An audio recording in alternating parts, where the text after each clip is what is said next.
Ouais. Alors ce soir, d'abord, c'est la Hiloula du Rabbi Avraham Azoulay, le grand-père du Chida. Alors, vous voyez, c'est pas pour rien que vous êtes venus. Si vous croyez que Kadosh Baruch Hu, il vous a envoyé, alors, voyez, on est en famille un petit peu, donc on a un petit peu un mérite. Donc, Beth Hashem, que le mérite, il revient sur tous les jeunes filles, que c'est les calottes, vont marier là. Les chaussures, elles sont trop neuves, on veut les user un peu pour danser. Et on veut goûter des bons sushis à votre fiançailles, à vos mariages, Bezrat Hashem, pour pouvoir avancer. Le Shiur, il est aussi la refoua shelema de Adam Uriel ben Haviva, Kadosh Baruch Hu yishlach lo refoua shelema, Lerama Hevara Beshisagida, Betor She'ar Ole Amecha Israël et Avi Chaim ben Maya. Avi Chaim ben Maya, yishlach lo refoua shelema, Rama Hevara Beshisagida. Ok. On est dans les parashiot et de Bereshit. Bereshit, Noach, Lech Lecha, Vayera, Hayesara, Toldot, là on arrive. On est dans la Mida de Avraham Avinu. On avait déjà expliqué souvent qu'il y a trois patriarches. Avraham, Yitzhak et Yaakov. Combien d'années il a vécu Avraham Avinu? 175 ans. Combien d'années il a vécu Yitzhak Avinu? 180. Combien d'années il a vécu Yaakov? 147. Il y a Yitzhak Avinu, il est le patriarche où on en parle le moins. Pourtant, il a vécu le plus longue vie. Yaakov Avinu, 147, on en parle beaucoup. Avraham Avinu, fin de Parashat Noach, Lech Lecha, Vayera, Hayesara, on parle 4-5 parachutes à peu près de Avraham Avinu, 175 ans. Avraham Avinu, il va changer l'univers. C'est un des personnages qui va donner à l'univers un différent aspect de tout le monde. Il y a une grande question. Pourquoi Avraham Avinu, il s'est remarié avec Ketura? Avraham Avinu, il avait un fils qui s'appelait Ishmaël. Il a eu un fils qui s'appelait Yitzhak. Akadosh Baruch Hu, il lui dit Kibe Yitzhak, Yikare Lecha Zara.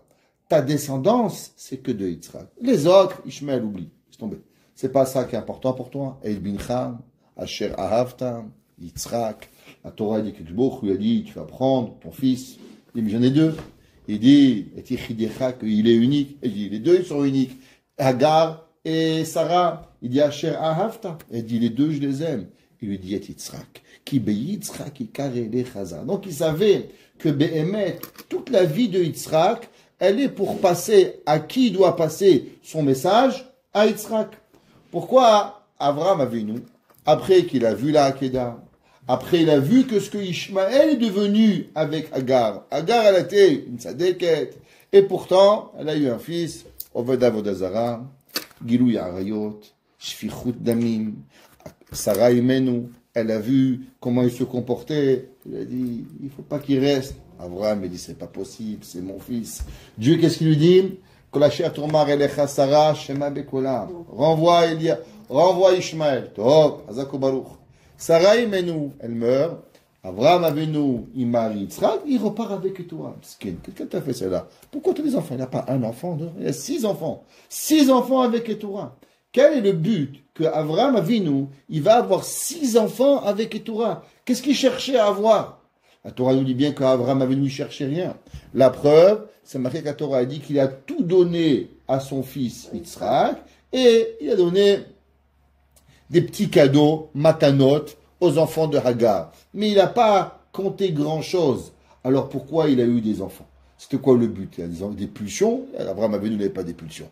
C'est quoi le but, Béhémet, que Avraham Avinu, il s'est marié avec Hagar? Hachamim nous disent qu'Avraham Avinu, il avait un message à donner au monde. C'est quoi le message qu'il a donné? Chesed, la bonté. Avraham Avinu, il est par excellence la Midat HaChesed. On va expliquer qu'est-ce que c'est Chesed. Et Avraham, il était sûr qu'on ne peut pas avoir cette Mida seulement dans le peuple juif. Avraham Avinu, il a dit, un monde sans Chesed, si on le garde seulement dans le Ham Israël, alors on peut pas avancer.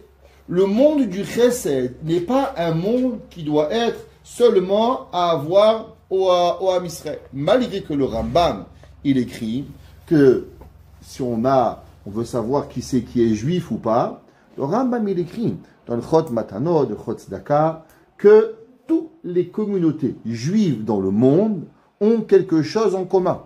Quel est le point commun de toutes les communautés juives, Séfarad, Ashkenaz, Lubavitch, Breslev, Hassid, qui viennent du Maroc, de la Tunisie, de l'Algérie, tous, prenez Ashkenaz, Polonais, où vous voulez, Thémanite, la caisse de Chesed. Le Ham Israël, il a une caisse de Chesed. Ça, c'est qui on est. Des gens avec qui on doit avoir avec le Chesed. Il y a une fameuse histoire très connue qui est ramenée dans un sefer de Rav Zilberstein. Il raconte qu'il y avait un jour un jeune Allemand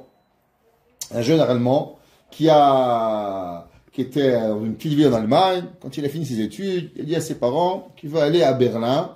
Et là-bas, il va faire ses études à l'université de Berlin. Ses parents disent, écoute mon fils, on n'a pas d'argent, tu vas, tu te débrouilles, nous, $0, il n'y a rien à te donner. Non, il n'y a rien à donner, on va. Alors il a pris un travail de busboy, il avait la vaisselle dans un restaurant, et avec ça, il payait les études, il est à l'université. Il était intelligent. Le gars, il a vu qu'il était smart, il a nommé chef des busboys, après il a nommé serveur, il était un bon serveur, vraiment, travaillait. Et tous les jours, il a travaillé serveur dans le plus grand restaurant de Berlin. Et là-bas, tous les jours, à la fin de la soirée, on prenait tout le manger, tout à la poubelle. Tous les jours. Tout ce qu'il y avait, on mettait à la poubelle. Il dit, je suis désolé, tellement de manger, pourquoi vous jetez? Pourquoi vous donnez pas? Il dit, écoute, ici, c'est la qualité qui prime. Ici, tout le monde sait, on va au marché le matin, les tomates, les poivrons, le poisson, la viande, tout est frais. Rien reste. Alors il dit, écoutez, est-ce que je peux prendre le manger? Il dit, regarde, tu prends ce que tu veux, t'amènes chez toi, et de chez toi tu donnes. Mais de chez nous, en aucun cas, tu vas donner quelque chose. On ne veut pas avoir de problème. Alors il allait chez lui, il séparait en portions les aliments, et il allait sous les ponts à Berlin, et il donnait aux gens à manger. Et il y avait là-bas des gens, merci, merci. Il y avait un gars, il a amené, il ne voulait pas. Un jour, il lui dit, pourquoi tu ne manges pas du manger? Je t'amène du manger qui coûte des fortunes, des grands restaurants, je t'amène du saumon, je t'amène des huîtres, je t'amène de... Je sais pas qu'est-ce qu'ils mangent les goïms. Il dit, moi, je ne mange pas du manger des juifs. Il dit, désolé, moi, je suis pas un juif. Moi, je suis un bon goï. J'étais à l'église, mon père, il est chrétien, ma mère, elle est chrétienne, ok? Alors, on n'a pas de problème. On est un bon goï. Il dit, non, toi, tu es un juif. Et moi, je ne mange pas des juifs. Bon, il va voir chez sa mère, il lui dit, amen. Il dit, maman, est-ce que je suis juif? La mère, elle devient blanche. Elle dit, oui, t'es juif. Il dit, comment je suis juif?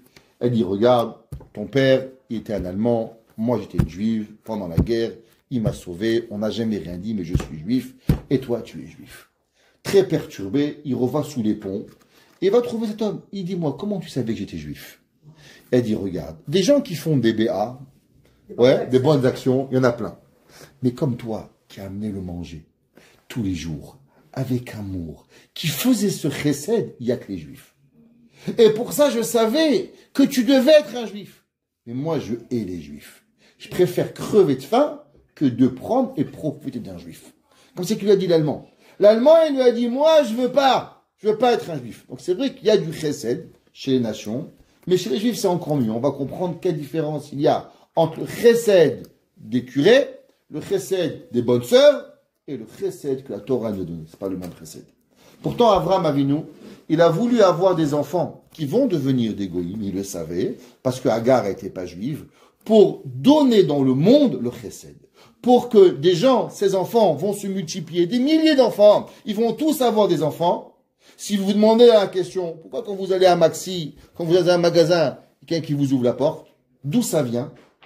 Mais ce chesed, il vient parce qu'Avraham Avinu, il a eu des enfants goïms qui ont inculqué le chesed à l'humanité. Chaque fois que vous voyez quelqu'un, quand il vous dit sourire, il vous dit bonjour, il est gentil. Pourquoi? C'est ça qu'Avraham Avinu, il a fait. Avraham Avinu, il a voulu créer le chesed à l'humanité. Qu'est-ce que c'est, Béhémet, le chesed? Le chesed, il est en vérité basé sur 3 principes. Je ne sais pas si on va arriver à débattre les 3 principes, mais le chesed, la bonté, elle est généralement partagée en 3. La première, Ahavat chesed. Aimer le chesed. La deuxième, les kabel koladam besever panim yafot. d'avoir et de recevoir chaque individu avec un sourire. On va voir que c'est pas seulement un concept, c'est une Mishnah, une Gemara dans Masechet Ketubot. Et troisième, faire du chesed avec sa femme et ses enfants, et ses petits-enfants, et les gens qui nous entourent. Il y a du chesed. D'abord, avant qu'on continue, quand le cours il devait être ailleurs, j'avais de la peine que ce cours il serait fait quelque part où je ne savais pas. Mais comme le cours il est ici, je suis très content. Une maison de chesed. Je suis content quand dans la maison de chesed, on a sévère panim yafot, on est toujours accueilli avec un sourire, on est toujours bien accueilli. Et Kadosh Baruch Hu, il a été mistovev que personne ne voulait cette semaine pour qu'on est venu ici. C'était pas rien pour rien. Hachem, il voulait que ce cours de chesed, il soit donné avec les bonnes personnes. Kadosh Baruch Hu, c'est comme ça qu'il a voulu. C'est marqué dans Tehilim. David Amelech, il écrit dans Tehilim 89, peut-être, Pasuk 3. Olam chesed yibane. Kadosh Baruch Hu, Olam, le monde, chesed, il a créé yibane. C'est pas marqué Olam chesed bana. Bana, c'est un passé. Mais Hachem, il dit Olam chesed yibane. Qu'est-ce que ça veut dire yibane? D'abord, Chachamim, ils nous disent que le chesed, c'est pas une action qui se fait et ça s'arrête. Le chesed, c'est quelque chose qui continue. De la même façon que Kadosh Baruch Hu mechadesh betuvo bechol yom. Kadosh Baruch Hu, il recrée le monde tous les jours. Les arbres qui poussent, les fleurs qui poussent, la pluie qui vient. Kadosh Baruch Hu, il entretient son monde à l'éternité. Pareil, le chesed, il arrive à chaque moment pour pouvoir arriver. Rabbeinu Yerucham était le mashgiach, la yeshiva de Mir. Yeshiva de Mir était la plus grande, prestigieuse yeshiva en Lituanie, et après elle est venue en Eretz Israël, Rabbeinu Yerucham, dans le Sefer Da'at Chochma ou Moussar. Et il dit, qu'est-ce que ça veut dire que Olam Chesed Yibane? Il dit en deux lignes, je vous traduis. Ayesod ve'ashoresh amakif et hakol ou chesed. Il dit, dans tout dans la vie, il y a une base. Par exemple, vous demandez, maman, avec quoi on fait des chalotes? On va dire de l'eau, du sucre, des œufs. C'est pas des chalotes. C'est quoi la base des chalotes? La farine. Non, pourquoi tes chalotes, toi, maman, elles sont plus marron, l'autre, elles sont plus claires. Moi, je mets plus d'œufs. Moi, je mets moins d'œufs. Moi, je mets plus d'huile. Mais tout ça, c'est quoi? C'est quoi la base des chalotes? C'est la farine. Il n'y a pas de farine. Il n'y a pas de chalotes. Il dit, le Rabbeinu Yerucham, qu'est-ce que ça veut dire Olam Chesed Yibane? Les gens, ils pensent qu'il y a un monde. Dans le monde, il y a des bons, il y a des mauvais, il y a du chou rouge, il y a du chou blanc, il y a du couscous. Mais il y a aussi du chesed. Non. C'est pas ça. Le monde, c'est pas seulement qu'il y a aussi du chesed. Il dit, Rabbi Yerucham, que il n'y a pas de monde. Le monde, c'est du chesed. Et il dit, Ayesod, la base, la racine du monde, Ve'ashoresh, et les racines, Amakif et Akol. Si on prendrait le monde, c'est comme un arbre qui englobe, tout c'est quoi? C'est que chesed. Chesed à droite, chesed à gauche, chesed toute la vie. Yesod à Torah. Il dit, qu'est-ce que c'est la Torah? Chesed. Yesod à Bria, la base de toute la création. Chesed. Ha'adam sharouy kol hayom bechesed. La Gemara a dit, l'homme il naît avec du chesed. Une maman pendant 9 mois, aïe, ça bouge, bang, bing, bong, tac, ça vomit, chesed. Quand il meurt, qu'est-ce qu'il arrive? S'il n'y a pas de chesed, tu meurs comme un rat, tu te fais manger par les vers. Comment Kadosh Baruch Hu il fait? Chevra Kadisha, on s'occupe de toi, on te prépare pour la mort. Tu nais chesed, tu meurs chesed. Toute ta vie, elle est enrobée dans le chesed. Ça veut dire que le chesed, il est indissociable de la vie d'un homme. On peut pas dire, ah, ça va, on peut vivre sans. On peut pas vivre, on peut pas avoir des chalotes sans farine. T'as pas de farine, tu fais chez Akol. Comment tu deviens un motzi? Parce que tu fais de la farine. Tu peux avoir les meilleurs œufs du monde, la meilleure huile du monde, la meilleure chocolat du monde, la meilleure, je sais pas quoi du monde. Ça ne fera pas des chalotes. Les chalotes, c'est de la farine. Pas de farine, pas de chalotes. Pas de chesed, pas de monde. Le monde, il est basé principalement sur le chesed. Quelques midrashim intéressants sur le chesed. Il y a un sefer qui s'appelle le sefer Midrash Shechar Tov. Et il explique qu'est-ce que ça veut dire ce chesed. Il dit le midrash, tout le monde connaît ce midrash. Avraham Avinu, il a rencontré monsieur Shem. Avraham Avinu, il avait 3 enfants, Shem, Ham et Yafet, à l'âge de 48 ans. Avraham Avinu, il va rencontrer un homme qui s'appelait Shem ben Noach. Et il a demandé la question suivante. Bisrut mitzvat hatzdaka. Il lui a dit, tu sais, avec quel mérite vous avez été sauvé du Maboul et vous êtes sorti du Maboul. Qu'est-ce que vous avez fait de spécial? Shem, il lui a dit, on a été sauvé à cause qu'on a fait du chesed avec les animaux. Toute l'année, pendant 1 an, on a mangé, on coupait à celui-là. Le Midrash, il dit que Noach, Shem, Ham et Yafet n'ont pas dormi un jour. Et ils sont arrivés en retard une fois, un petit retard, tant qu'ils se préparent, ils sont arrivés chez le lion, et le lion, tac, il a mis un coup à Noach, c'est que Noach, il est sorti paralysé du pied. Pourquoi? Parce que il est arrivé en retard. Un jour, il a demandé le Mashgiach de l'Eikoud, comment c'est possible? Noach, il s'occupe de toi pendant 1 an. Et il arrive un peu en retard. Non, tu peux pas être patient. Pourquoi le lion, il n'a pas été patient? Il lui a dit, parce que le lion, il a voulu faire comprendre à Noach, est-ce que tu sais avec quoi tu joues? Tu joues pas avec un lion. Tu es en train de jouer avec le lion. Parce que si moi je meurs, monsieur le lion, il n'y aura plus de lion. Parce qu'il n'y avait que 2 lions. Et dans la Teva, il n'y avait pas le droit d'avoir d'accouplement. Donc si moi je meurs, c'est pas un lion qui meurt. C'est tous les lions du monde qui meurent.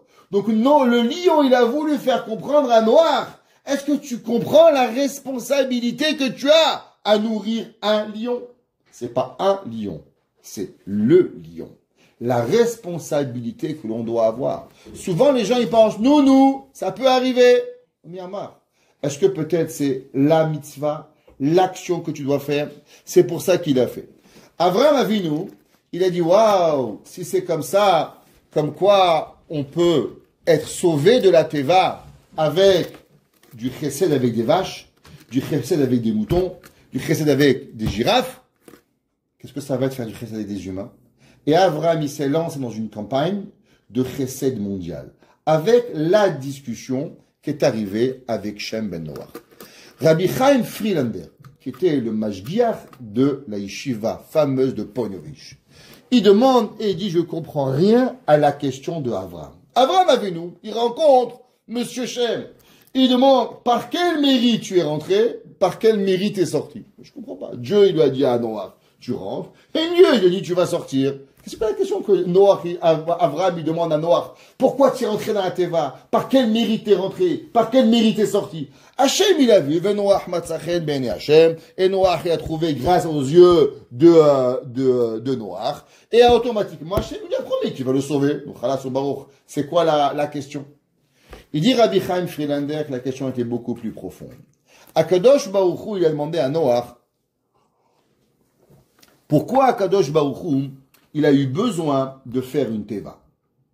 Quel était le but de la teva?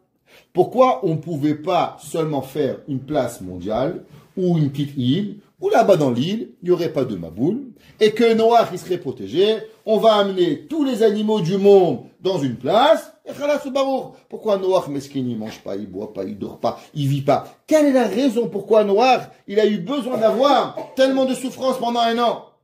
Et si Béhémet, il devait être puni, alors par quel mérite il est arrivé à être sauvé?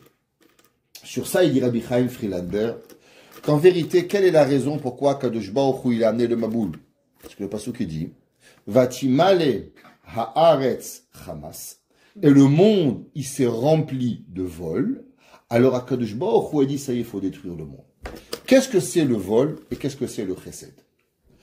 Le Rambam, il écrit et il dit chaque mida que l'on a, pour pouvoir guérir la mida, il faut aller à l'extrême. Malgré que le Rambam il dit que quand on a, généralement, faut pas aller aux extrêmes. Les extrémistes, c'est pas bon.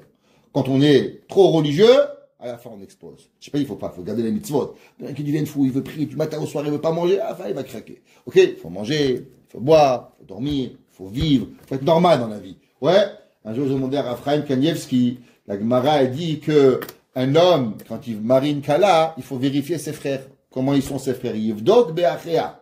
La Gemara ne dit pas qu'est-ce qu'on cherche, qu'est-ce qu'on vérifie chez ses frères. On demande à Raphaël, qu'est-ce qu'on vérifie? Il dit qu'il soit normal. C'est rare aujourd'hui, mais c'est vrai. Pour vérifier que les gens sont normaux, pas être fous. Les gens mangent, boivent, dorment, ils étudient, ils prient normalement, vivent une vie normale. Une vie normale, c'est important d'avoir. Alors, le Rambam dit que malgré qu'on doit vivre dans Shvil Hazahav, dans un milieu, mais quand on guérit une mida, pour enlever une mauvaise mida, il faut aller à l'opposé de la mida, parce qu'avec le temps, doucement, on va revenir au milieu. Il dit le Rambam, un homme qui vole, malheureusement, il a la maladie de kleptomanie. Vous connaissez la kleptomanie? Hop, il vole. C'est une vraie maladie, la kleptomanie, c'est pas une blague. Généralement, ça vient suite à un choc très fort. Barminan, la kleptomanie, il faut savoir, elle est plus chez les femmes que chez les hommes. Ouais, Barminan, soyez sachez, c'est pas une blague, c'est une réalité. Kleptomanie, elle vient suite à un traumatisme. Alors, quelqu'un qui a la mida de vol, comment on guérit le vol? Qu'est-ce qu'il dit le Rambam? Le Rambam, il dit la façon de guérir le vol, il faut donner beaucoup de tzedaka. Il dit que la tzedaka, hachibazbez mamono bitzedaka, donne plein d'argent de tzedaka, ça va guérir le vol. Quel est le rapport entre la tzedaka et le vol? La réponse, elle est simple. Le vol, il vient parce que l'autre, il n'existe pas. Oui, l'autre, un beau pull, une belle chemise, un bon pyjama, un bon bain, je prends, je me sers. Pourquoi non? Je ne m'intéresse pas du sentiment de l'autre. Le Rambam, il dit, c'est quoi donner?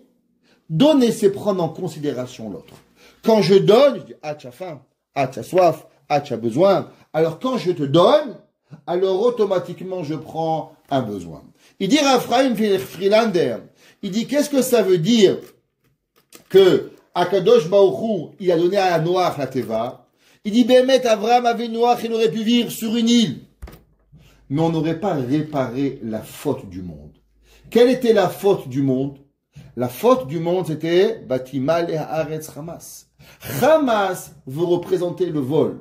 Akadosh Baruch Hu, il voulait deux choses. Bien sûr, nettoyer le monde et réparer le monde. Parce que c'est pas seulement suffisant de faire Sourmera. C'est Sourmera, va Setov. Donc il fallait enlever le mal et planter de nouveau le bien. Alors enlever quoi? Enlever l'égoïsme et replanter quoi? Replanter le bien. La Teva, Noach voyageait sur tout le monde. Et qu'est-ce qu'il faisait 24 heures sur 24? Chesed. Il dit Rabbi Chaim Frilander, la Teva, elle avançait. Et où elle passait était remplie de chesed. Alors c'est pour ça que Akadosh Baruch Hu, il a demandé à Noach de pouvoir faire du chesed pendant 1 an, de façon à ce que la Teva, elle circule à travers tout le monde. Et chaque endroit où la Teva, elle était, elle imprégnait l'endroit où la Teva, elle était, pour pouvoir créer et planter le chesed. Olam chesed ibané. Le monde, il pouvait pas se suffire d'avoir du chesed sur l'île de Pampaou, au fin fond du Pacifique. Il fallait que le chesed il vienne de nouveau à travers l'humanité. Et c'est pour ça qu'Akadosh Baruch Hu, il a choisi une teva. Et c'est pour ça qu'Akadosh Baruch Hu, il a demandé à Noach de faire le chesed à travers le monde. Il a dit à Abraham, waouh, si le monde, il a pu vivre avec un chesed, on a pu réparer le monde, avec un chesed, avec des moutons et des vaches et des éléphants. Imaginez-vous si maintenant, on met le chesed à travers le monde. Alors on va pouvoir changer, béhémet, tout le monde, de pouvoir y arriver. Akadosh Baruch Hu, sa volonté, Olam Chesed Ibané, c'est de vouloir faire du bien. Pourquoi? Akadosh Baruch Hu, il a Midet HaChesed. Quelle est la volonté du bien? La volonté du bien, c'est l'hérétive. C'est de vouloir faire du bien. C'est pour ça que Akadosh Baruch Hu, toute sa volonté, il a envie de faire du Chesed sans jamais s'arrêter. C'est marqué il y avait un grand rav qui est Miftar il n'y a pas très longtemps, à Bnei Brak, qui s'appelait Rav Michael Yehuda Levkovitch. Je ne sais pas si vous avez entendu parler, il était le Rosh Yeshiva Ponyovitch, Mamash, quelqu'un de grand, énorme. Et il disait que la vie d'un homme ne peut pas exister sans que chaque jour, on fasse du chesed. Vous ne pouvez pas vous lever le matin, être égoïste. La vie d'un homme, de la même façon qu'Akadosh Baruch Hu, il s'occupe que la fourmi elle mange, que l'éléphant il mange, que l'homme il mange. Chaque être humain, chaque arbre, il a quelque chose pour pouvoir y arriver. Un jour, je me demandais, devant chez moi, il y avait des feuilles, incroyables. Et je voyais qu'il pleuvait, il y avait une feuille qui se pliait, et la feuille elle se pliait, elle recevait de l'eau. Je regardais cette feuille, qu'est-ce qui se passe? Pourquoi cette feuille, elle c'est comme ça, elle est devenue comme un petit verre. D'un coup, je vois qu'il y a deux oiseaux qui viennent, qui rentrent dans la feuille, qui commencent à boire. Akadosh Baruch Hu, il a créé qu'une feuille, elle reçoit l'eau pour qu'un oiseau il puisse venir boire correctement. Hachem, vous croyez que je suis fou? Je suis pas fou. Maman, c'est ça le Ratzon Hachem. Akadosh Baruch Hu, il a pensé à ces deux oiseaux. Il y avait un homme, au temps du Harizal, que vous comprenez, que Barminan, sa femme était enceinte, il a perdu un enfant. Deuxième enfant, troisième enfant, quatrième enfant. Parti voir le Harizal. Il lui a dit, Rabbi, pourquoi tous mes enfants ils meurent? Il a demandé le Harizal, dis-moi qu'est-ce que tu as changé? Il a dit, Rabbi, rien. Je fais le Shacharit, je fais Midrash, je fais Marif, mais j'étudie, je fais tout bien. Dis-moi, une petite action. Il dit, oui, qu'est-ce qu'il y avait? Il y avait une échelle qui était à côté d'un mur et je l'ai changé de place. Il dit, qu'est-ce qu'il y avait en haut de là-bas? Il y avait mes réserves de blé. Alors j'ai eu peur que on me mange mon blé, alors je l'ai enlevé. Il dit, sache, il y avait un oiseau, il montait. Et chaque fois qu'il montait, il prenait quelques graines et il amenait à ses enfants. Et depuis que tu as bougé l'échelle, alors les oiseaux, les oisillons du oiseau sont morts. Alors tous les jours, il dit à Kadosh Baruch Hu, c'est ta faute. Alors du fait que ces oisillons sont morts, les enfants ils meurent. Il dit, remets l'échelle, tu vas avoir un enfant. Mais quel rapport à un oisillon, ma femme, des enfants? C'est la vie. Ça marche comme ça. La vie, c'est plus que ce qu'on croit. Une échelle pour un oiseau, une goutte d'eau pour un oiseau, ça amène en après cette Ibanée. On vit dans un monde où tout le monde doit donner, tout le monde doit prendre. Ou Kadosh Baruch Hu, il veut de nous pour pouvoir qu'on arrive à avancer. Ouais. L'homme, il dit Rav Michael Galevkovitch. Il y a deux façons de vivre dans le monde. Il y a ce qu'on appelle la politesse, l'humanisme, et il y a le chesed. Par exemple, on peut ouvrir une porte à quelqu'un parce qu'on est poli, parce qu'on n'est pas un sauvage. Tov. Et on peut ouvrir une porte à quelqu'un parce qu'on fait du chesed. Il dit que ça veut dire Olam chesed ibané. Rav Yehuda Michelevkovitch dit, un homme il doit penser dans sa tête, tout ce que je fais. Une maman elle met une table à ses enfants, je fais du chesed. Un enfant il est de sa maman, il fait du chesed. Pas je te fais un chesed pour te faire plaisir, parce que je veux être mitrased. Je vais à la synagogue, je fais du chesed. Toute ma vie, elle doit être avec le chesed. Il disait Rav Yehuda Michelevkovitch que même à la yeshiva, même à la synagogue, un homme, il peut faire tout ce qu'il fait pour faire du chesed. À la yeshiva de Rav Shmuel Kaminetsky, que je beaucoup donnerai foi chez les mains, que centenaire, que je beaucoup on a le mérite d'avoir un homme qui avait connu les géants de la Torah, Rav Shmuel Kaminetsky. Et il a instauré dans sa yeshiva, petite chose, mais qui change l'attitude de quelqu'un. Matin, allez aux toilettes, remplissez le kéli, vous versez. Il a dit Rav Shmuel, pendant que tu t'essuies les mains, ça te coûte quoi de laisser le kéli couler pour le prochain? Pour que quand le prochain il arrive, il a de l'eau qui est déjà prête. Elle n'est pas aussi froide, surtout au Canada. Pas chez vous quand vous levez les mains, c'est gelé. Il a dit Rav Shmuel, pourquoi? Ça te coûte quoi de remplir le kéli de l'autre? Il dit quand tu vas chercher un sidour, chercher le matin à la synagogue, tu prends deux sidours. Quand tu prends un, prends deux. Un pour toi, un pour lui. Trouve quelqu'un avec qui donner. Raconte un Rosh Yeshiva. Rav Shmuel, des Rosh Yeshiva, des élèves qui sont aujourd'hui Rosh Yeshiva.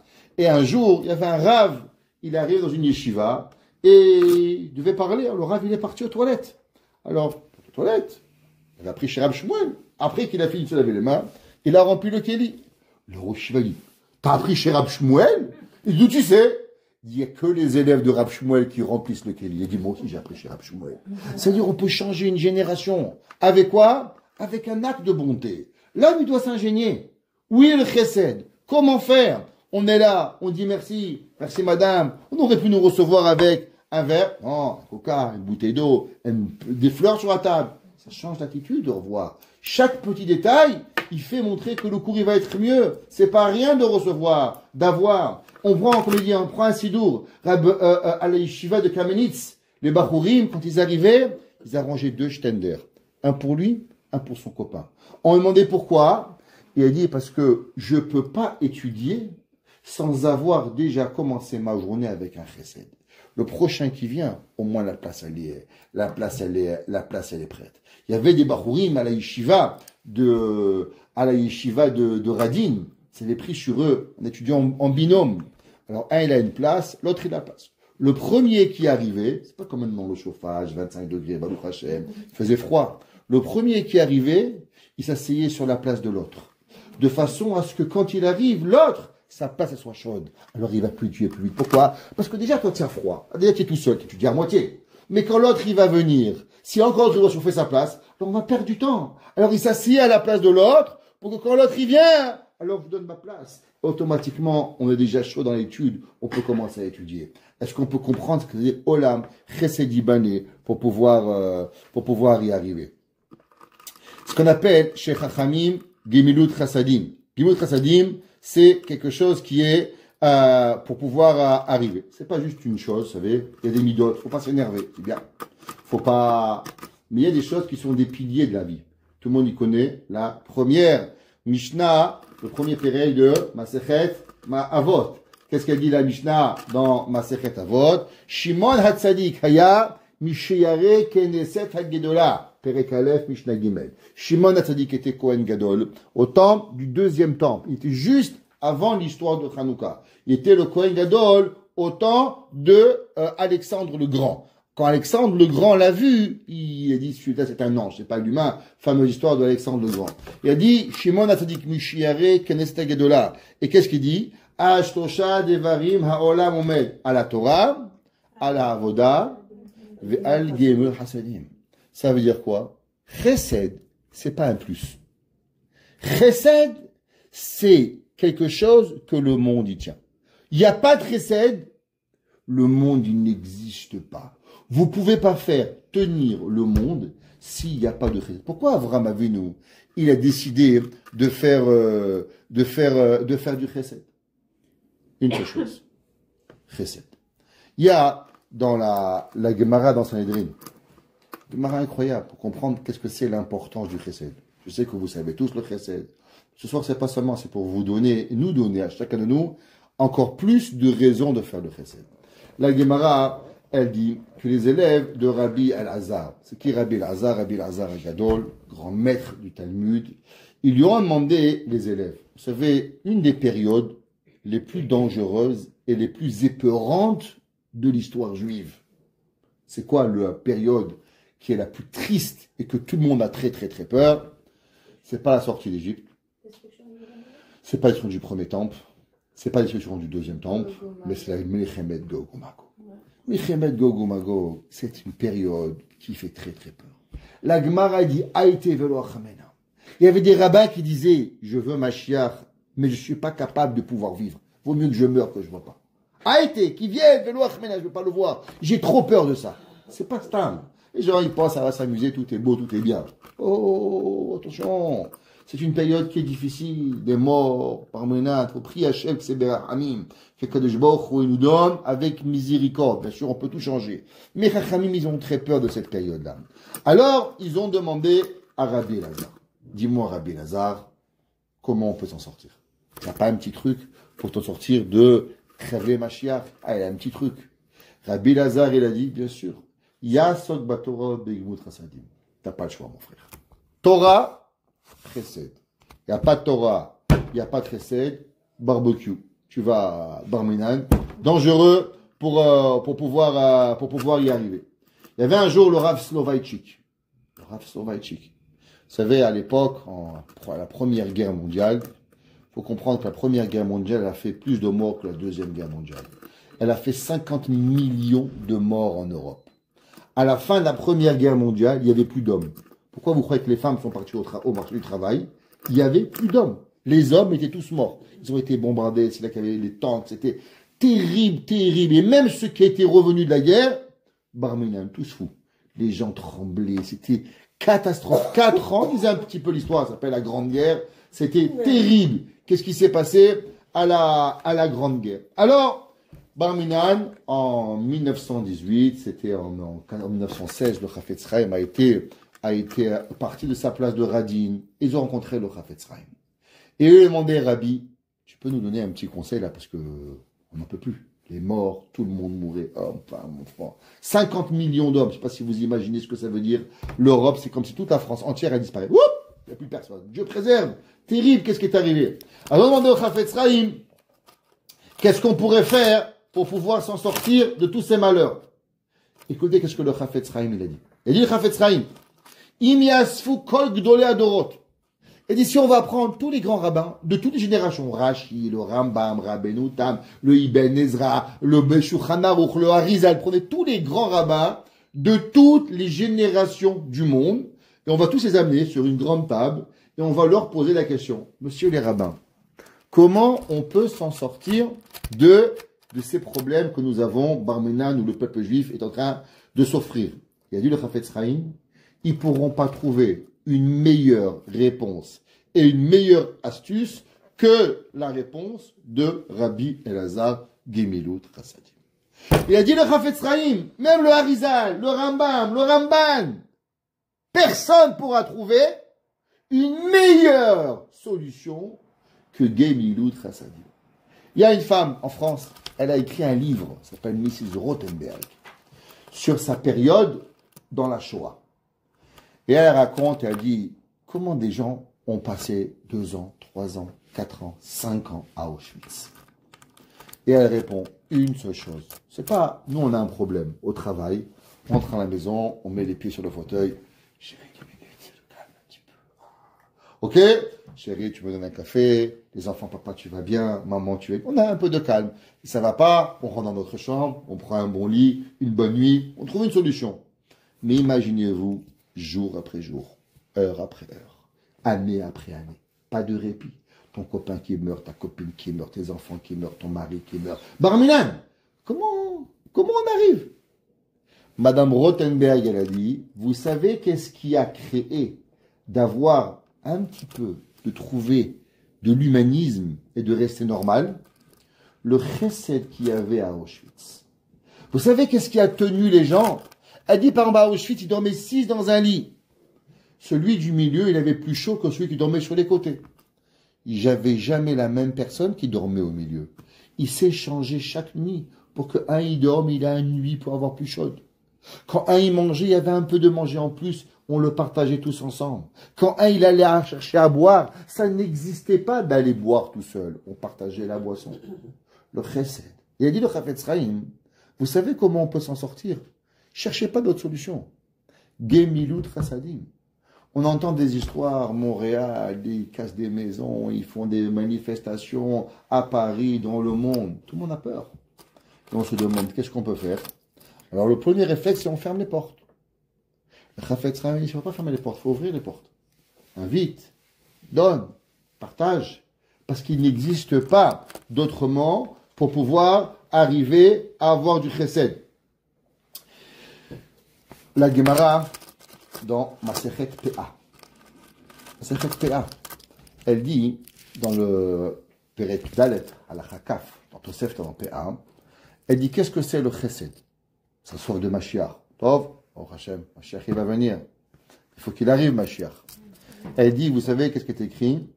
Il dit que le chesed, ça crée un palais entre Hashem et nous. Ça veut dire quoi? Kaviachol, nous on est là, Dieu il est là.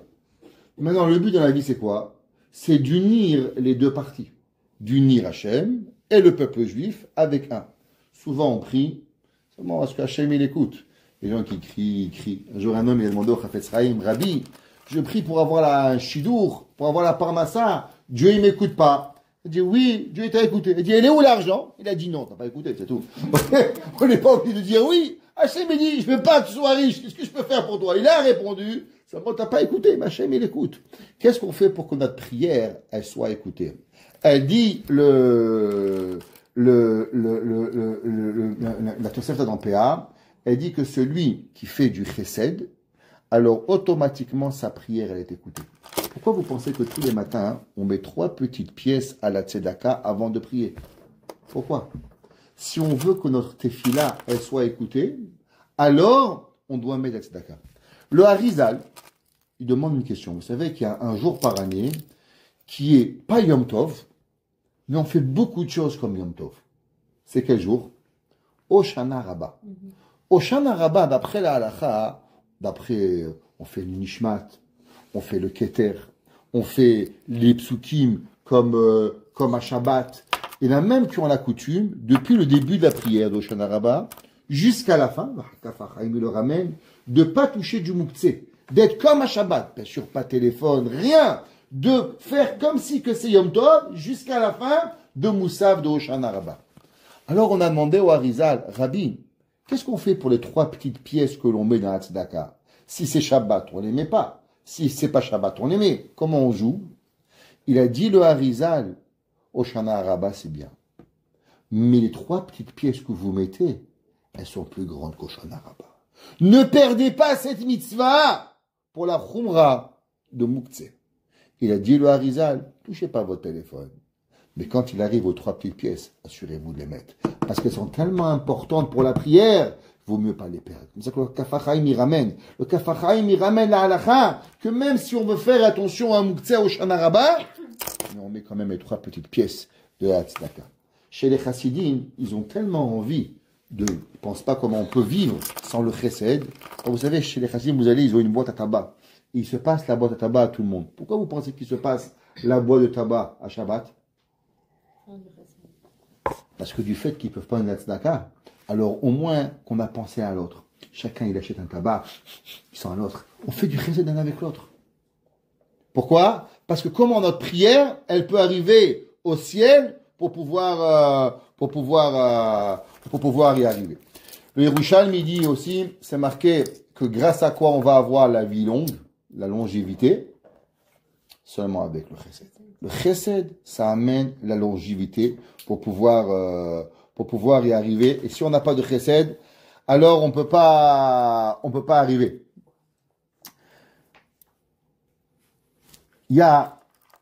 Aujourd'hui, on vit dans un monde, il y a une histoire qui m'est arrivée à Marseille, il y a, je pense, 2 ans.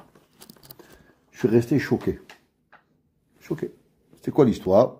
Il y a une femme, j'ai rencontré, Shomer Shabbat, perruque, sniout, son mari l'étudie, tout, 4 enfants, je suis rabbin, vous parlez, tout, qu'est-ce que vous voulez? Je veux divorcer. Pourquoi? Qu'est-ce qui arrive? Ce que je peux faire pour vous, votre mari est méchant, mon mari il est adorable. Le mot de Pranassa, mon mari il est chirurgien, Dainara il fait 5 millions d'euros par mois, il n'y a rien. Il vous manque une voiture, mon mari il a 5 voitures, une Porsche, une Ferrari, une Lamborghini, ce que tu veux, tout ce que vous voulez. Alors pourquoi vous voulez divorcer? C'est quoi le but? Rabbi, mon mari il est adorable. Donc, alors pourquoi on va divorcer? Rabbi, j'en ai marre de penser aux autres. Je veux penser à moi. Moi, je veux m'amuser, je veux boire, je veux m'éclater, je veux aller en vacances. Votre mari ne fait pas des vacances. Mon mari m'amène à Paris, à New York, à Tokyo, en Chine. Tout ce que vous voulez m'amène. Alors quel est le problème? Rabbi, vous ne comprenez pas. Hein? La vie de penser à l'autre, ça me dérange. Je dis, vous avez des enfants. Je dis, Rabbi, je lui laisse les enfants à mon mari. J'ai 4 magasins, je leur paye même une pension. Je ne comprends pas. Femme, elle est heureuse, son mari va bien, elle est gentille, ses enfants. Elle veut la liberté. Comment c'est possible? Comment c'est possible que le monde, il est prêt à tout lâcher, son mari qu'elle aime? Elle dit qu'il est gentil. Je vous ai frappé, jamais, il vous manque de respect. Mon mari, c'est le plus gentil. Elle dit, si je voudrais être mariée, je voudrais pas être mariée avec un autre mari que mon mari. C'est ce qu'elle m'a dit. Hebel. Mais elle est un médecin. Elle n'est pas Hebel. Comment ça arrive qu'on puisse arriver? Eh bien, maître, j'ai pas compris. Mais il y a un effet Chaim. Rabbi Chaim de Vologine, il ramène son fils de Rabbi Chaim de Vologine. Il écrit la chose suivante. Et il dit que son père, il a écrit cette phrase. Et il disait, je vais vous lire en hébreu, après on va traduire en français. Et il dit, chez Kol Ha'adam, c'est quoi le but de l'humanité? C'est quoi l'homme? Il dit Rabbi Chaim, Lo le'atzmo nivra. Il n'a pas été créé pour lui-même. Rak leho'i le'achirim. L'homme a été créé seulement pour faire à l'autre. Kechol asher yimtza bekocho la'asot. Ça veut dire que l'homme, pourquoi il a été créé? Pour une raison. Pas pour que tu manges, pas pour que tu bois, pas pour que tu dormes, seulement pour pouvoir avoir une seule chose. Donner. Tu m'intéresses pas, toi. Moi, c'est pas intéressant. Il dit en effet Chachaim, Rabbi Chaim de Vologine, il dit, à son fils, rappelle-toi toute ta vie, t'as pas été créé pour toi-même, t'as été créé pour l'autre. Les gens ils vous demandent, mais monsieur Rabbin, c'est quand que je vais profiter? Qui a dit qu'il faut que tu profites? C'est quand que, Rabbin, faut que je vais m'éclater? Mais qui a dit qu'il faut que tu t'éclates? Si Rabbi Chaim de Volojine, il a dit à son fils qu'en vérité l'homme, il n'a pas été créé pour lui-même. Ça veut dire que l'homme, en vérité, il peut devenir tellement égoïste qu'il veut pas d'enfant, il veut pas de mari, il veut rien. Et même s'il a trouvé le mari idéal, ça lui suffit pas. Parce qu'elle est où, moi? Où j'existe? À quel moment j'existe? Rabbi Chaim de Volojine nous dit, tu n'as pas compris. Tu n'as jamais été créé pour toi. Un arbre, pourquoi il a été créé? Pour faire des pommes. Pour que je mange. Et quand il ne fait plus de pommes, on fait une chaise. Je comprends pas. Je vis, je grandis pour faire une chaise. Ouais. Parce que le but, c'est pas toi. Une pomme, elle est plantée. Elle grandit, elle grandit, elle grandit, elle a deux choix. Deux choix, la pomme. C'est quoi le choix? Où je la prends, et qu'un homme il fait une belle bracha, boré, péri, haetz, et il te mange, il te détruit. Ou bien tu pourris par terre. Et tu deviens quoi? Rien. Ou bien tu as donné, et tu as rendu plaisir à un homme, à quelqu'un, à une femme, à un enfant. Tu as rendu du plaisir à quelqu'un. Alors tu es devenu une pomme. Et si tu ne deviens pas une pomme, parce que tu n'es pas été mangé par quelqu'un, alors tu deviens de la pourriture. Vous comprenez tout sur une pomme. Vous comprenez tout sur une orange. Vous comprenez tout sur un grain de raisin. Eh bien, c'est exactement pareil pour l'homme, il dit Rabbi Chaim de Volojine. L'homme n'a pas été créé pour soi-même. L'homme, il a été créé pour donner. Ou tu donnes et t'existes, ou si tu prends, t'existes pas. Et ça, c'est le danger. Le char était Teshuvah. Rabbeinu Yonah, Rabbeinu Michirouni, 12e siècle, contemporain du Rambam et du Ramban, Nachmani. Et il dit qu'il y a des mitzvot que tout le monde fait attention. Par exemple, tout le monde, une mitzvah, plus que Shabbat, les gens font attention. Même les gens qui font pas Shabbat, qui mangent Shabbat, qui fument Shabbat, mais il y a une mitzvah qui vont faire attention. De jamais prononcer le nom de Dieu en vain. Demande à un juif de blasphémer le nom de Dieu. Dieu préserve, je suis rabbin, Hachem, Elohim. Ils font ça. Pourquoi? Ils ont peur. La Gemara a dit qu'au moment où Dieu a dit Lotisa et Shemo la shav, tu ne diras pas mon nom en vain, Nizdazea kol haolam kumulo. Tout le monde y a tremblé. Personne n'y va dire le nom d'Akadosh Baruch Hu en rien. On a fait un safek, un homme il a fait une bracha, il n'a pas fait de bracha, tu ne répètes pas la bracha. Pourquoi? Ça fait brachot lehakel. Shalom bracha levatala. C'est super grave de faire. Tout le monde, il sait cette mitzvah. Tout le monde sait, attention, on ne prononce pas le nom d'Akadosh Baruch Hu en vain. Et il dit le Rabbeinu Yonah. Mais en vérité, il y a une autre mitzvah où on devrait trembler de ne pas la faire. Il dit c'est quoi? La même façon que le monde, il a tremblé. Quand le Akadosh Baruch Hu, il a créé le monde, il y a des tensions. Celui qui dit mon nom en vain, je peux détruire le monde. Il y a encore une mitzvah que si on ne fait pas le monde, il va se détruire. C'est quoi? Chesed. Il dit Rabbeinu Yonah, Vechen gemilut chasadim. C'est pas une petite mitzvah, c'est une mitzvah positive. L'homme, il est chayav de se fatiguer. Il dit comme ça Rabbeinu Yonah. Qui chayav adam, il est obligé un homme, l'itроach, de se fatiguer. Bedrishat tov le amo, de se préoccuper de chaque personne. Velishkol be'amal nafsho, et de se fatiguer al takanat chavero, qu'il soit riche ou qu'il soit pauvre.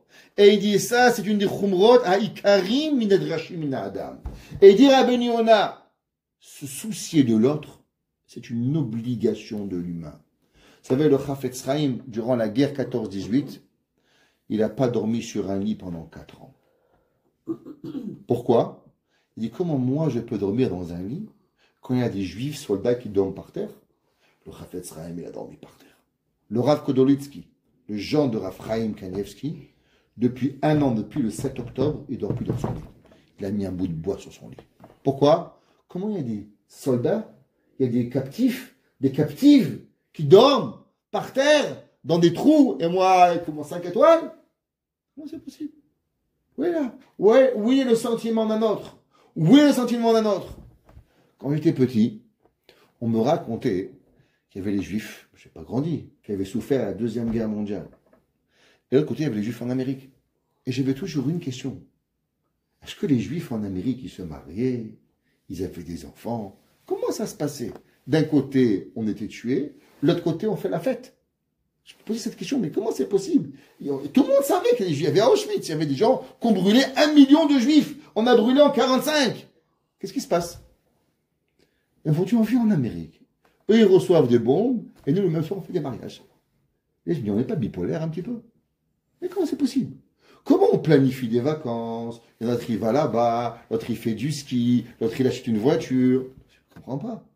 Il y a des gens qui dorment par terre, il y en a qui meurent, il y en a qui ont des trous, et toi tu t'achètes des voitures et tu fais du ski et tu vas visiter je ne sais pas quoi. Comment c'est possible? La réponse elle est que Béhémet, l'homme, il doit faire attention, et Rabbi Yonah a dit, on doit se soucier de nos amis. Qu'est-ce qu'on peut faire? Comment on peut faire? Un teilim, quelque chose, on ne peut pas rien faire. Alors c'est vrai, on va dire on ne peut pas arrêter de se marier, c'est vrai on ne peut pas arrêter de dormir, mais peut-être qu'on peut arrêter de manger au restaurant, peut-être qu'on peut arrêter de faire des kiffs qui ne sont pas minimales, qui ne sont pas obligés dans la vie. Pourquoi? Parce que c'est nos enfants. Oh, les enfants en Israël, quand il y a une bombe, tout de suite, j'appelle ma fille, on est soucieux, mais ce n'est pas tous mes enfants, mais je devrais avoir le même réflexe, c'est tous mes juifs, c'est tous mes frères, c'est toutes mes sœurs. Pourquoi on n'a pas ce réflexe? Pourquoi on n'est pas là? Quelque part, il dit Rabbi Yonah, parce que la mitzvah de Chesed, elle demande quelque chose à l'homme qui est terrible. Il y avait un jour à la yeshiva de l'Écoute, un homme, j'ai appris à la yeshiva de l'Écoute, on raconte cette histoire, à la yeshiva de l'Écoute, à côté, il y avait une petite chambre, qui était devenue la chambre du Mashgiach, Nathan Warzvogel. Quand il était vieux, moi je me rappelle, il dormait là-bas. Et il y avait un jour de Kippour, un vieux monsieur, qui se sentait mal, il était passé Kippour à la yeshiva, et après, vers l'après-midi, alors il n'arrivait plus à se sentir bien, alors il a demandé est-ce qu'il pouvait aller là-bas dormir. Alors le Rav lui a dit va, il a pris un barreau, il dit viens, il dit va t'occuper de ce monsieur, il dit reste avec lui jusqu'à la fin de Kippour. Le barreau il lui a dit Rabbi, mais dans une demi-heure c'est Neila, vous voulez que je vais dans une chambre avec un vieux et je rate Neila? C'est pas possible, Neila! Toute la yeshiva, on attend Neila! Le Rav lui a dit, et alors? Du Neila, peut-être ça passe, peut-être ça casse. Mais Gimut Chassadim, c'est sûr que ça passe. Il lui a dit, Rabbi Aaron Kotler, est-ce que tu comprends ce que c'est Gimut Chassadim? Aider un vieux monsieur qui essaie de faire Kippour, qui se sentir tout seul dans une chambre. Comment il va se sentir? Quand il va être accompagné, savoir s'il y a quelqu'un à côté de lui, s'il a donné un verre d'eau, s'il a donné quelque chose, alors automatiquement, il va arriver. Rabbi Aaron Kotler nous a appris que l'homme, c'est pas où tes priorités tu penses. Toi, tu pries pour toi, que tu vas naître là. Hachem, donne-moi une longue vie. Hachem, donne-moi. Hachem, fais-moi. Et moi. iPod, iPhone, et you pay. Ok? Tout aïe. Mais c'est Rabbi Aaron, c'est pas ça la vie. L'homme, il n'a pas été créé pour toi. Tu as été créé pour qui? Tu as été créé pour pouvoir créer quelque chose d'autre, pour pouvoir donner à l'autre d'y arriver. La Gemara, dans Masechet Sota, elle dit, c'est marqué, Ahare Hashem Elokechem Telechu. Après Dieu, vous allez devoir y aller. La Gemara dit, qu'est-ce que ça veut dire qu'on doit aller avec Kadosh Baruch Hu? La Gemara demande, est-ce qu'on peut aller après Dieu? Dieu c'est du feu, tu vas te brûler. Comment tu peux aller avec Kadosh Baruch Hu? La Gemara, elle dit, la même façon que Dieu, il habille les démunis. La Gemara dit, d'où tu sais? Adam Arishon. Adam Arishon était nu. Qui c'est qu'il a habillé? Kadosh Baruch Hu. Tous les bébés, voir un homme qui n'a pas des habits, c'est une mitzvah, la Gemara dit, de s'assurer que hommes, femmes, enfants, ils ont les habits nécessaires. Je n'ai pas dit qu'il faut leur acheter Pierre Cardin. C'est plus la mode, Pierre Cardin, je ne connais pas les marques. Ok? Mais, Saint-Laurent, ok? Voilà, qu'est-ce que c'est? Acheter que quelqu'un, il a besoin, qu'est-ce qu'il a besoin d'avoir? D'accord? La Gemara dit, Bikur Cholim. Hachem, il a fait Bikur Cholim. D'où on sait ça? Avraham Avinu, Parashat Vayera, la semaine dernière. La Gemara, de la même façon qu'Hachem il fait Bikur Cholim, c'est une mitzvah à toi de faire Bikur Cholim. Ouais, la Gemara dit à Kadosh Baruch Hu, il a fait Nichum Avelim. Kadosh Baruch Hu aussi. La Gemara dit Hachem, il a enterré les morts. Il a enterré Moshe Rabbeinu. Parce qu'Hachem, il ne voulait pas que Moshe Rabbeinu, on sache où il est mort. Il aurait pu faire qu'un trou et s'ouvre et qu'il tombe tout seul. Non, Hachem s'est occupé de lui. La Gemara dit pareil, une mitzvah à nous, de faire et d'enterrer les morts pour pouvoir y arriver. D'accord? Beaucoup des Rishonim, le Rabbeinu Behaye dans Kadakemach, le Rabbeinu Yonah dans Sharet Teshuvah, le Ramban, tous ces Rishonim, ils pensent que la mitzvah de faire du chesed, c'est pas une mida. C'est bien. C'est pas bien. Ça fait partie des 613 mitzvot. C'est une des 613 mitzvot de la Torah. T'as accompli une mitzvah. Il y a même une fameuse question. Pourquoi on ne fait pas une bracha quand on fait du chesed? C'est une mitzvah. Quand vous faites kiddush, Asher kiddush nodat tzivanu. Quand vous allumez les bougies de Shabbat, Asher kiddush nodat tzivanu. Alors pourquoi vous ne ferez pas du Asher kiddush nodat tzivanu quand vous faites du chesed? La réponse, elle est parce que ça va embarrasser l'autre. Parce que Asher kiddush nodat tzivanu, tellement tu lui as fait de la peine, il ne veut plus rien dire. Il est terminé. Au revoir, merci. Il n'est plus intéressé. Donc pour ne pas embarrasser l'autre, c'est pour ça qu'on ne fait pas. Pareil, il y a une question. Vous savez, il y a une mitzvah que si vous avez divorcé votre femme, de remarier votre femme. Il y a Pitre Tchouva, il ramène la question. Pourquoi tous les hommes ne divorcent pas la femme et la remarient? Ils gagnent une mitzvah. La réponse, elle est, on ne peut pas demander une mitzvah quand une femme elle va être embarrassée. Du fait que ta femme elle va être embarrassée pour divorcer, même que toi, tu vas gagner une mitzvah de la remarier, mais tu ne peux pas faire une mitzvah sur le compte des autres. Ça n'existe pas. Quand tu embarrasses ta femme pour gagner une mitzvah, pas besoin. Là, on ne divorce pas et te marie par Allah, ce barour. On ne peut pas demander à faire cette mitzvah, ok? Pareil, on ne peut pas te demander de faire une bracha, Asher kidishanu be'mitzvah ve'tzivanu, quand l'autre, il va devenir embarrassé. Du fait que l'autre, il va avoir honte, alors automatiquement. La Gemara raconte qu'il y avait un rave qui s'appelait Rabbi Zera, que lui, il donnait la tzedaka. Et un jour, quelqu'un, il a cru comprendre qu'il allait donner la tzedaka, il a tellement eu peur qu'on le reconnaisse, il est rentré dans un four. Il y avait un four allumé, il est rentré dans le four pour pas que l'homme, il le voie, qu'il soit embarrassé, que le rabbin, il est venu faire la tzedaka. À Kama, on doit faire attention à faire attention à la tzedaka. D'accord? Alors, il y a le coup de Shimoni. Il dit, il y a le coup de Shimoni que il y a celui qui fait la tzedaka, le chesed, il est assis sous l'ombre d'Akadosh Baruch. C'est quoi la souka? Ça s'appelle Tselademe Manuta, l'ombre de la Emouna. Mais il y a encore plus grand que ça. Ça s'appelle l'ombre de Dieu. Il dit l'écoute Shimoni que celui qui donne du tzedaka, du chesed, il est assis sur l'ombre d'Akadosh Baruch. Il y avait un rave, il s'appelait Rav Chaim Kreuzwirt. Rav Chaim Kreuzwirt était le rave de Anvers. Il était connu comme étant un géant de la Torah. Rav Obadiah Yosef disait, c'est un des seules personnes qui connaît le chasse, le Talmud au complet, c'est Rav Chaim Kreuzwirt. Rav Chaim Kreuzwirt était à la yeshiva en Lituanie, et un jour ils sont arrivés les Allemands, et ils ont mis tous les bachourim, un après l'autre, se met sur un mur et ils ont fusillé. 400 élèves, un après l'autre. Je préserve. Quand il est arrivé le tour de Rav Chaim Kreuzwirt, l'Allemand il est venu, comme ça, et il lui dit, regarde, je vais tirer une première balle au-dessus de ta tête. Pour que je remets la balle, ça prend 2 secondes. Je mets la balle, je charge et je remets. Tu as 2 secondes pour te sauver. Quand tu te sauves, je ne te tire pas dessus. 400 Bachourim, le seul qui a été sauvé. On a demandé à Rav Chaim Kreuzwirt, pourquoi toi et pas les autres? Il a dit Rav Chaim Kreuzwirt, tous les élèves à la yeshiva, ils étudiaient comme moi, et même plus que moi. Je ne méritais pas de vivre. Alors dis-nous, qu'est-ce que tu as fait pour que tu mérites la vie? Il dit, ben voilà, quand 1 an auparavant, avant cette histoire, ma mère, elle est venue, elle m'a envoyé une lettre, qu'il y avait un petit garçon de notre village, qui devait venir à Vina pour voir un docteur pour le cœur. Et donc, elle m'a demandé, s'il te plaît, de lui trouver une place à dormir à la yeshiva. Ma mère, elle croyait qu'à la yeshiva, il y avait des lits, il y avait des chambres. Ma mère, elle ne savait pas que tous les bachourim, où ils dormaient, sur les bancs de la yeshiva.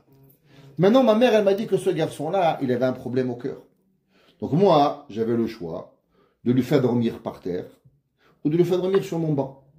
Maintenant, lui, comme quoi il avait malade du cœur, alors j'ai dit, le pauvre mesquine, pour 2 jours, je vais lui prêter mon banc.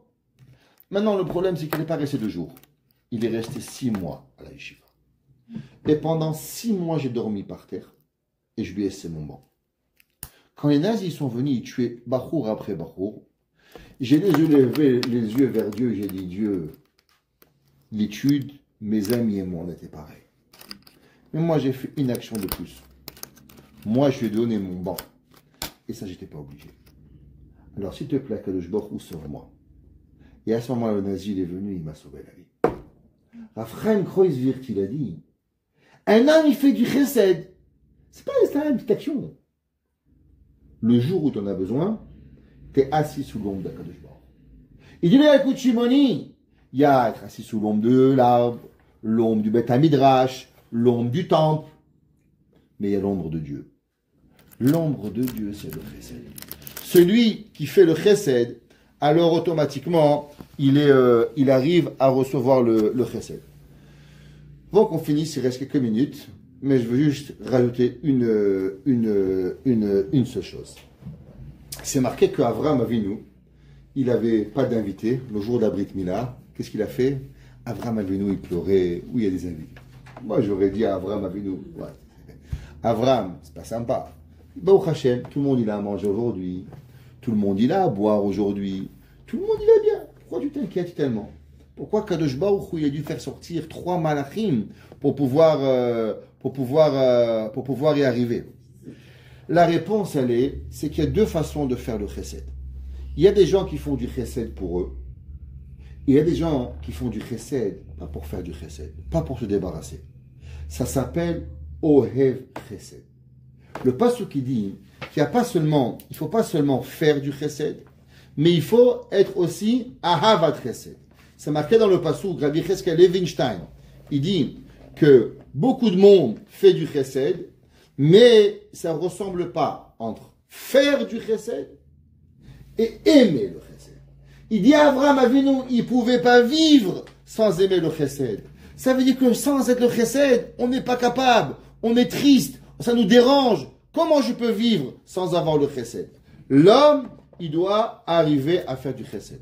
Qu'est-ce que ça veut dire aimer le chesed? Un jour, Rabbi César Manmelza. Rabbi César Manmelza, c'était Kippour. Alors, son petit-fils, il y avait une pause entre les prières. Il est venu, il a posé un coussin sur la table de son grand-père. Rabbi César Man, il a dormi quelques minutes. Quand il s'est réveillé, on dit, Rabbi, tu te sens mieux? Il a dit, pire qu'avant. Il dit, pourquoi vous avez dormi? Il dit, qu'est-ce que je peux faire? Mon petit-fils, il m'a amené un coussin. Je ne peux pas ne pas dormir. Je sais que je vais souffrir. Mais j'aime tellement le chesed pour pas gêner son petit-fils. Alors automatiquement, il a fait du chesed. Un jour, il y avait un gros shiva, il s'appelait Rav Avram Brim. Rav Avram Brim, il a été très malade. D'un coup, il commence à se sentir mieux. Dès qu'il commence à se sentir mieux, il demande à ses enfants, amenez-moi une Gemara, il étudiait. Et d'un coup, il a reçu un coup de téléphone. Alors, Rabbi, je peux venir vous visiter? Il a dit oui. Il dit vite, enlevez les Gemarotes, ouvrez mon lit, je vais rentrer dans le lit. Il dit Rabbi, pourquoi? Il dit, il vient. Je ne vais pas lui faire de la peine qu'il voit que je suis bien, ça va le déranger, quoi. Il est venu pour rien. Au moins qu'il croit que je suis malade, c'est pas grave. Au moins, je lui fais du plaisir, qu'il croit que je suis malade pour pouvoir arriver à la mitzvah. Que l'homme, il va pas arriver pour pouvoir arriver. Ça, c'est ce qu'on appelle Ohev Chesed. Ohev Chesed, c'est l'homme, il doit faire tout ce qui est possible. Il y avait un jour, un homme, il s'appelait Avraham Granovski. Il devait écrire ses commentaires à la Torah. Alors, à l'époque, qui c'est qui savait taper? C'était spécial. Alors, il a demandé, est-ce que vous connaissez un juif qui a besoin de parnassa? Il m'a demandé pourquoi. Il dit, parce que je veux taper mes chidushim. Il dit, mais Rabbi, c'est pas ça qu'on cherche. D'abord, on cherche qui est bon. Il a dit non. Chez nous, d'abord, on cherche qui a besoin de parnassa. Celui qui a besoin de parnassa, on lui donne un travail. Après, on réfléchit s'il est bon. L'homme, il doit être Ahavat Chesed. Ahavat Chesed, c'est vraiment pour pouvoir, que l'homme, il ressent qu'est-ce qu'il a besoin pour pouvoir y arriver. Il y avait un Rav qui s'appelait le Rav Stern. Et il était vieux. Et le vendredi, quand il faisait les courses, il allait à IGA, après il allait à Cheski, après il allait dans tous les magasins de Jérusalem. Tous les magasins. Un jour, les élèves lui ont dit, Rabbi, je ne comprends pas, tu es vieux. Dans une foudrerie, il y a tout là-bas. Qu'est-ce que tu as besoin? Ce magasin. C'est qu'est-ce que tu pars avec des parcs, tu pars tout Jérusalem, tout Géoula. Il dit, non, c'est comme ça. Non, il y a quelque chose de spécial ici. Alors, ils l'ont vu. Il a vu qu'il déposait 2 chalotes de Cheski à cette maison, 2 chalotes de l'autre Bekri à cette maison. Ils sont pas dit, mais qu'est-ce qui se passe? Non, le rabbin il nous a dit que lui, il allait pour lui aussi. Alors il nous achète à nous aussi. Le rabbin, c'était pas vrai. Pour faire croire aux gens, pour pas les déranger, lui il disait qu'il achetait les Chalot El Bekri. Il se tapait tout Jérusalem à 90 ans avec les sacs pour pas faire sentir mal les gens. Il leur racontait qu'il allait pour lui aussi. Ça c'est Ahavat Chesed. Aimer le Chesed, ça veut dire que l'homme, il doit pouvoir vivre chaque seconde de sa vie, à savoir où est-ce qu'il est, comment on avance, qu'est-ce qui arrive pour pouvoir arriver à la mitzvah de Ahavat Chesed. Il y avait un jour, le Rav Epstein, je terminerai avec ça. Il a demandé, vous savez, il a demandé à plusieurs rabbins, il y avait une réunion de rabbins, il a demandé, qu'est-ce que vous faites après que vous finissez la prière? Alors, un, il a dit, il faut faire des Mishnayot. Un, il a dit, il faut faire un cours de Halacha.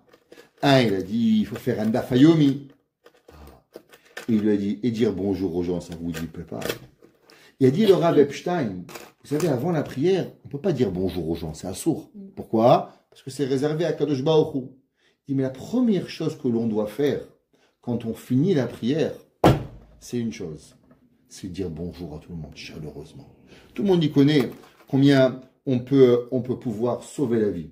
Vous savez, le Rav Eliashiv, il était très, très, très radin de son temps. Chaque seconde de sa vie a été calculée. Et un jour, il a demandé à quelqu'un qu'il amène à un mariage. Alors, il lui a dit, Rabbi, combien de temps vous pensez aller arriver au mariage? Il dit, le temps qu'ils font une photo avec moi. Il dit, pourquoi? Et de toute façon, qu'est-ce qu'ils veulent de moi? Juste faire voir, montrer que je suis venu, faire montrer à tous leurs copains. Donc, dès qu'il y aura la photo, on pourra partir. C'est que même le Rav Eliashiv, il savait, qu'est-ce que c'est le chesed? Le chesed, c'est une chose, c'est faire une photo. Je terminerai avec une dernière chose. Il y avait un jour un monsieur qui était traiteur. Il avait fait plein de mariages. Plein de mariages. Et un jour, il a flopé un mariage. La catastrophe. À la fin, le Khatan et la Kala, ils sont venus. Ils ont dit, monsieur, c'était quoi ce mariage? Du début à la fin. Il dit, vous savez, moi j'ai fait 500 mariages, j'en fais 300 par année. Ça arrive.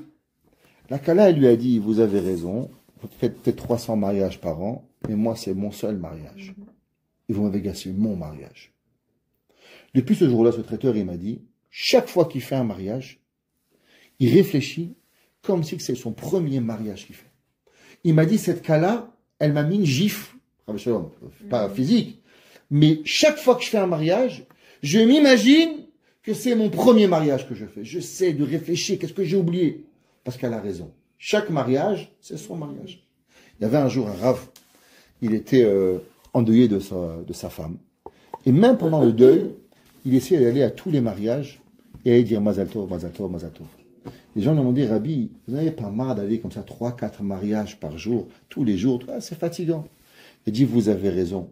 Pour moi, c'est le 50e millième mariage. Et pour eux, c'est le premier mariage. Et il a dit, quand on va dans un mariage, souvent, on a l'air blasé. Allez, encore on mange de poulet. Allez, encore on boit. Il dit, mais n'oubliez pas, le Khatan et la Kala, c'est leur mariage. C'est leur simcha. Quand on doit aller, faut pas oublier, c'est leur simcha. Il dit, quelle différence il y a entre faisant chesed et ahavat chesed? Tu viens au mariage, allez, on vient au mariage. Où tu t'habilles, tu te fais beau, tu fais un sourire. Parce que pour eux, c'est leur mariage. Il dit, pareil, ça c'est le chesed. On peut faire une autre mitzvah, encore une autre. Ou bien on peut se dire, non, c'est pas une mitzvah, c'est la mitzvah. Il y a un lion et il y a le lion. Noach, il a été puni parce qu'il n'a pas donné à manger au lion, le lion. Chaque chesed qui nous vient, c'est pas un chesed, c'est pas un autre chesed, c'est le chesed qui doit arriver. Et c'est ça qui arrive avec Ahavat chesed. On peut faire des mitzvot, on peut donner, mais nos chachamim, notre vie, ce qui a tenu le peuple juif depuis 5785 ou 784, dépend du cours de ce matin, il en reste quoi? Qu'en vérité, c'est pas si on fait un chesed, mais si on fait le chesed. Et c'est pour ça que quand Mashiach il va venir, il va sauver. Qui c'est qui va sauver? C'est quoi Mashiach? Mashiach, ça va être le moment où on va avoir l'épuration des bons et des mauvais. Comment on établit le bon et le mauvais? c'est pas seulement à travers l'action. C'est comment tu fais l'action. Ahavat chesed. Faisons les choses avec amour. Chaque chose que l'on fait, le donner, ça marque la personne.